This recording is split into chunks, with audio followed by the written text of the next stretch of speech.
Pag pinag-uusapan natin ng retirement, akala natin ito ay based sa edad. Pero alam mo ba, sabi dito, money dictates your retirement.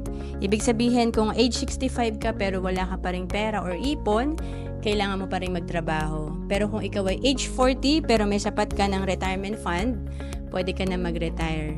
And importante talaga tayo ay nag-i-invest at may backup career. Kasi ang tanong lang naman dyan, how long will you survive if you stop working?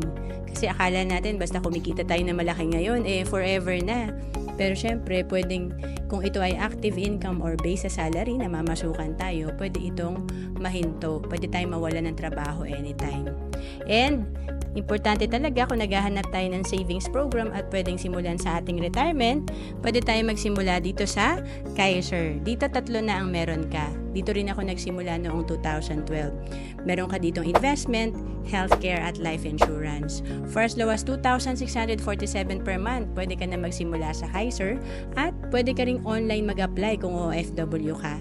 To know more about Kaiser, message mo lang ako sa FB, Roan Celis Capistrano.